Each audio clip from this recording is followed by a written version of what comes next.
ternyata dibawa ke ranah hukum, ke pengadilan, kemudian hakimnya disogok. Nah, itu dilarang oleh Allah. Wa tudlu biha ilal hukam, dan engkau, kata Allah, menyogok dengan sejumlah uang kepada para hakim untuk memakan sebagian harta orang lain. Itu dilarang oleh Allah Subhanahu wa taala. Kemudian misalkan juga makan harta anak yatim, ini juga Allah larang. Misalkan Allah sebutkan di Quran surah An-Nisa ayat yang ke-10, Allah berfirman, innal ladzina ya'kuluna amwalal yatama zulman innama ya'kuluna fi butunihim nara wa sayaslawna sa'ira.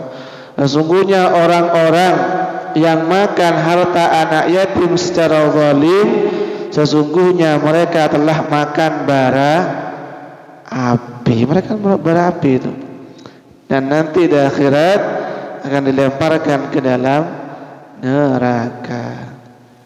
Itu kalau makan harta anak yatim secara zalim.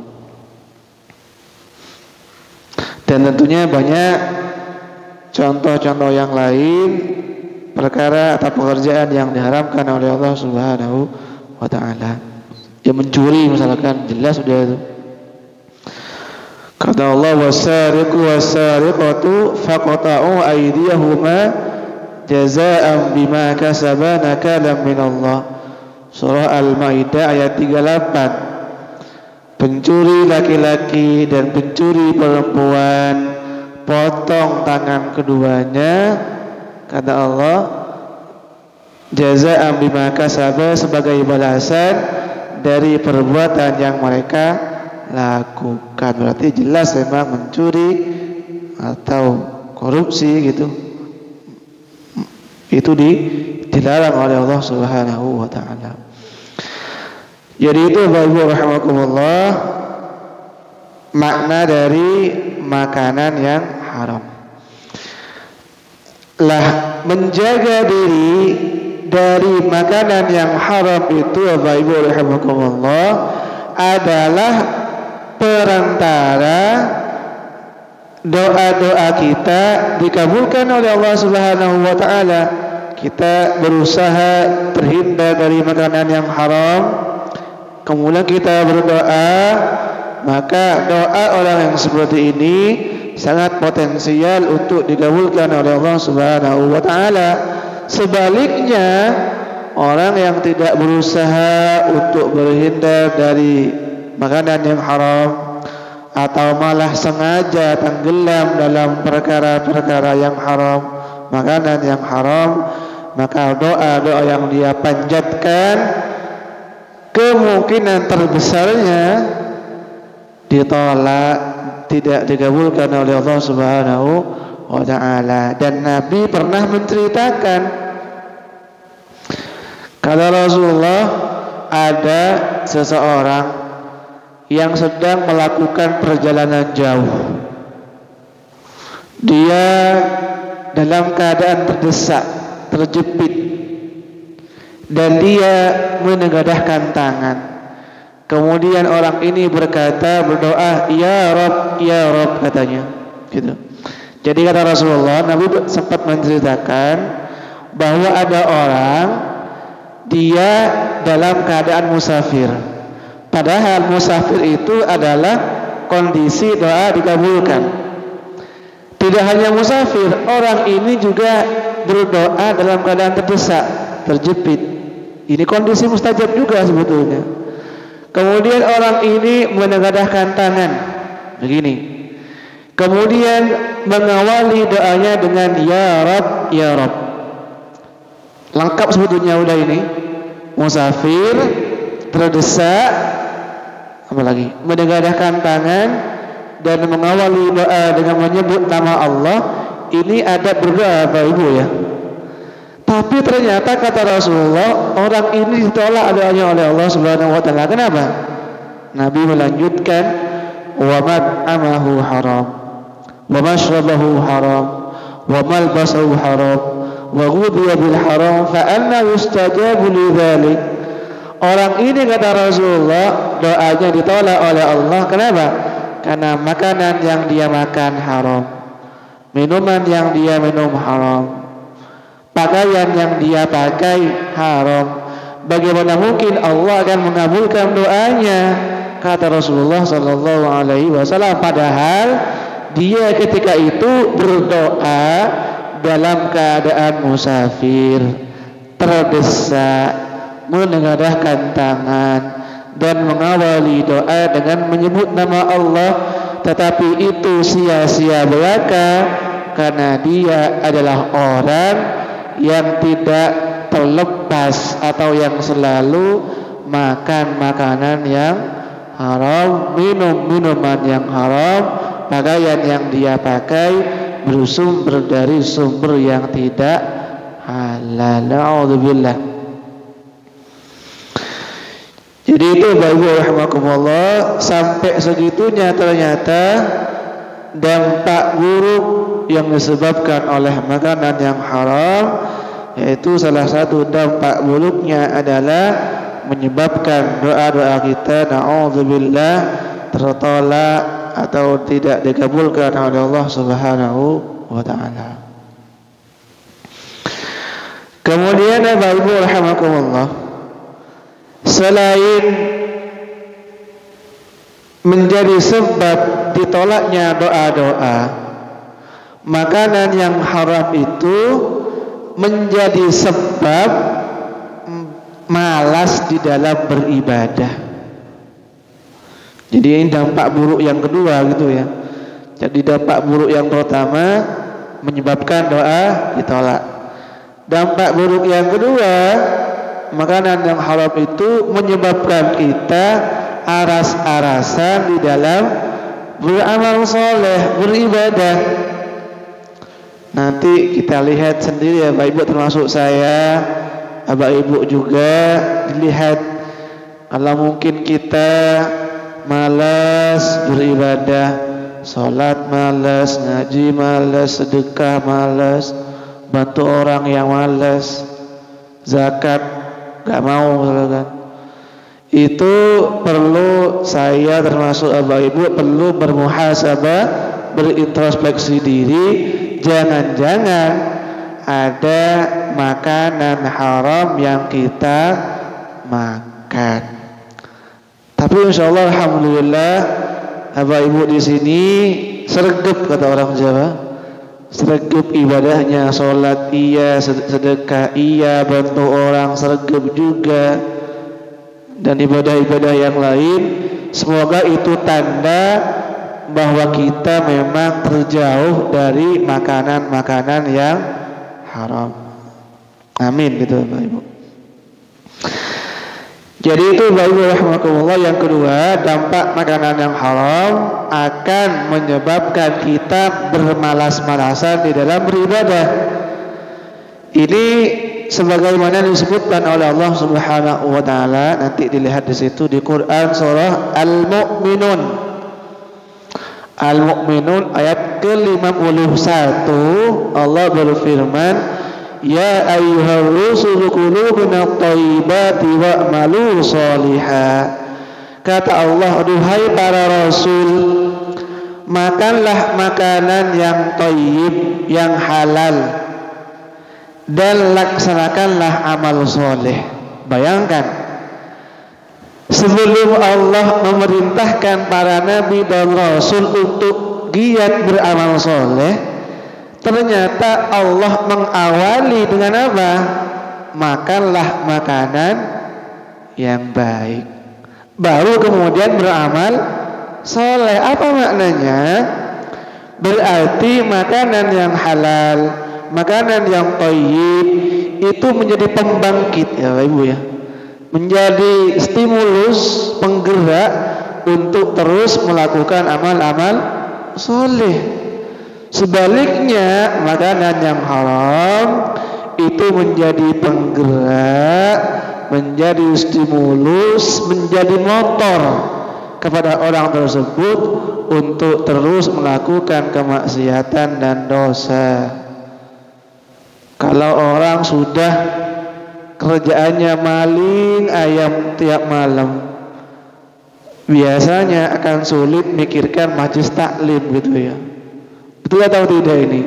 Yang ada di otaknya adalah besok nyolong ayam siapa ya gitu ya. Betul atau tidak Bapak Ibu? Karena dia sudah terbiasa dengan pekerjaan yang haram, makan makanan yang haram, maka yang ada di otaknya adalah yang haram-haram gitu ya.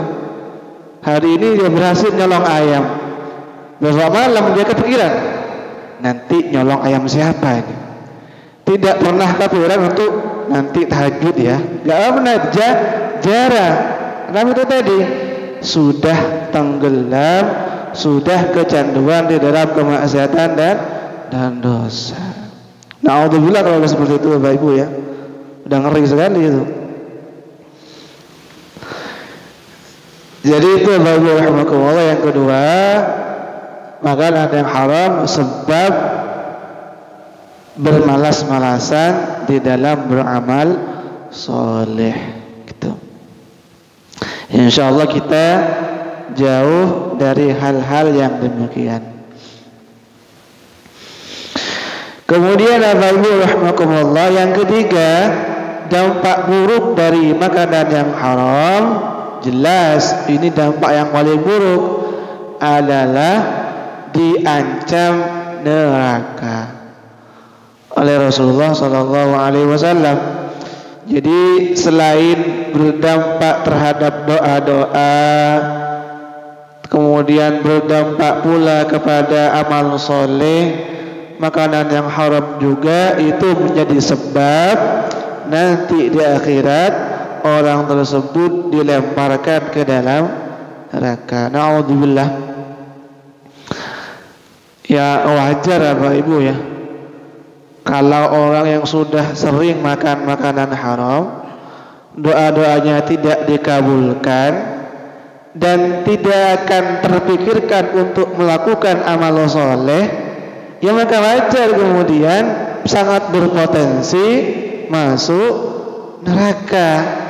Apalagi Nabi menegaskan dalam hadis yang lain, kata Rasulullah SAW, kullu lahmin nabata min suhtin fannaru awla bihi. Setiap daging yang tumbuh dari yang tidak halal, dari yang haram, maka nerakalah yang paling layak untuknya.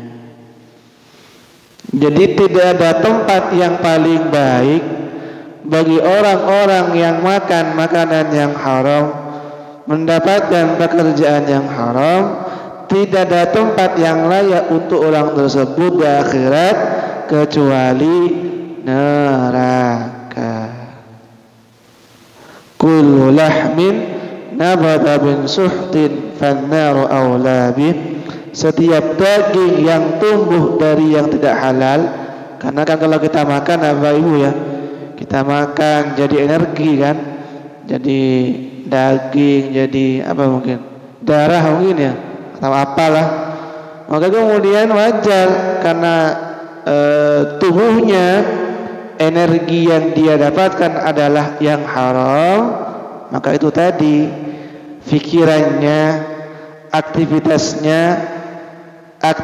selanjutnya yang akan dia kerjakan adalah yang haram-haram saja. Makanya layak orang tersebut kemudian masuk neraka. Jadi itu Bapak Ibu rahimakumullah, kita ulangi bahwa salah satu adab yang paling utama di dalam berdoa, ini yang paling utama Bapak Ibu ya, atau salah satu yang paling utama gitu ya, adalah berusaha menjauhkan diri dari perkara-perkara yang haram, makanan yang haram. Walaupun apa ya, walaupun kita tentunya sulit misalkan bersih sebersih-bersihnya, ya namanya manusia gitu, tapi setidaknya kita berubah ya, sekuat tenaga, semaksimal mungkin untuk menjauhkan diri dari pekerjaan yang haram, makanan yang haram, termasuk pula pekerjaan atau makanan yang syubhat, Bapak Ibu ya, yang pernah disampaikan oleh Pak Usman mungkin ya. Karena orang-orang yang sudah terbiasa dengan yang syubhat, maka sebentar lagi dia akan terbiasa dengan yang haram. Diawali dengan yang syubhat dulu, gak apa-apa ini, gak apa-apa gitu. Terus begitu sampai dia jatuh kepada yang haram.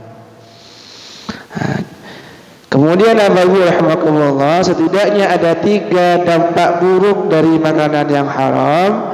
Yang pertama, doa-doa yang kita panjatkan sangat potensial akan ditolak oleh Allah.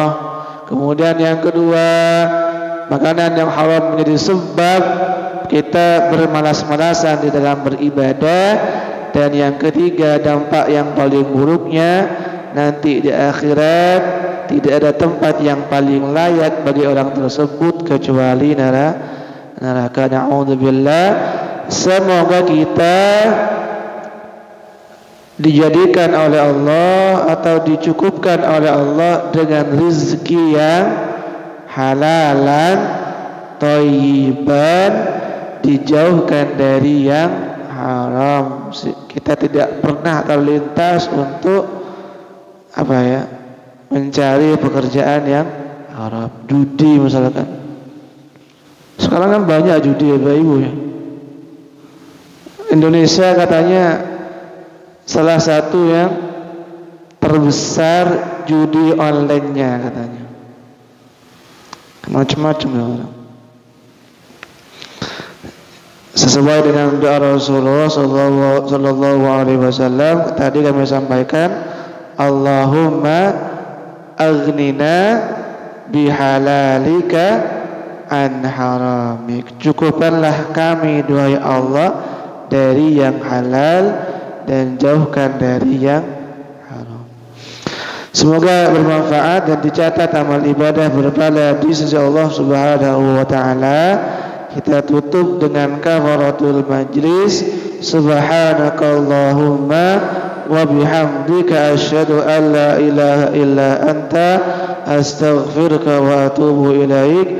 Assalamualaikum warahmatullahi wabarakatuh.